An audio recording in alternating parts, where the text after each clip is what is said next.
S'intéresser maintenant à ces trois concepts spécifiques qu'on a vus pour l'étude en sciences des religions: syncrétisme, prosélytisme et schisme.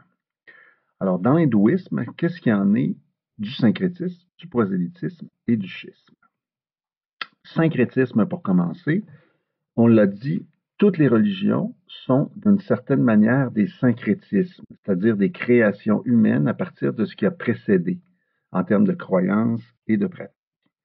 Ça s'applique aussi à l'hindouisme. Le seul petit problème ici, c'est l'ancienneté de cette religion-là. En fait, ce qu'on sait des débuts de l'hindouisme, c'est basé sur des fouilles archéologiques dans deux sites principaux dans la vallée de l'Indus. Des sites qui nous parlent il y a à peu près 4000 ans. Donc, vous comprendrez que c'est difficile de savoir ce qui a précédé cette religion-là. Il faudrait trouver des sites encore plus anciens avec de l'information à relier avec ce qu'on a trouvé, ce qui n'est pas simple. Donc, on n'a pas de source sur ce qui a précédé la migration des Aryens dans le nord de l'Inde. Donc, c'est un peu difficile d'avoir des informations sur les éléments de composantes de cette religion-là. On peut supposer que l'hindouisme est au moins un amalgame de la religion des Dravidiens, ceux qui étaient là avant, les peuples autochtones de l'Inde, et des Aryens qui vont les envahir. On parlera de ça un peu dans l'histoire de l'hindouisme. Donc, oui, l'hindouisme est un syncrétisme, mais on ne peut pas dire précisément de quoi. Prosélytisme maintenant.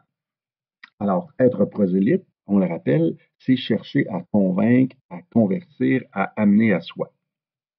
En gros, la distinction importante que nous avons faite entre religion ethnique et religion universelle va nous être utile pour parler de prosélytisme. Alors, les religions ethniques ne sont normalement pas prosélytes parce qu'on est dans cette religion-là. L'hindouisme est une religion ethnique, donc ne pratique pas le prosélytisme. Plus que ça, pour un hindou, tout est donné par la naissance et est affaire de pureté. On parlera quand on parlera des castes. Dans l'ordre de pureté défini par le système des castes, être non-hindou est très négatif. Les étrangers comme nous, si nous allons en Inde, sommes considérés comme très impurs. Malgré toute la bonne volonté et l'intérêt qu'on peut avoir, on ne peut se convertir à l'hindouisme. Donc, pas de prosélytisme pour les hindous. Même si votre tante Colette fait du yoga, visite l'Inde plusieurs fois, va se ressourcer dans un ashram, s'habille en sari ou se baigne dans le curry, elle ne sera jamais considérée par les hindous comme eux. On finit avec schisme. Alors, un schisme, c'est une crise, une tension qui mène à une séparation et donc créera au moins une nouvelle entité. Toutes les religions ont vécu dans leur histoire des schismes. L'hindouisme ne fait pas exception à la règle. En fait, on ne fait pas cette distinction à l'origine de cette religion. En fait, mais à l'origine, cette religion de l'Inde s'appelait le védisme. Donc, on utilise l'expression hindouisme, mais le vrai terme à l'origine, c'est védisme, non tiré des Védas, des textes aryens sacrés. On verra que le bouddhisme est en quelque sorte un schisme de l'hindouisme. À cela, il faudra ajouter le jaïnisme, qui est une autre forme, une autre religion indienne, qui s'est développée dans la même période que le bouddhisme.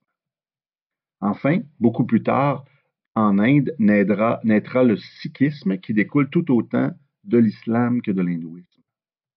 En somme, de la religion d'origine. Donc, il ne faut pas vous mêler, là, l'hindouisme, c'est l'expression qu'on va utiliser. Mais à l'origine, ça s'appelait le védisme.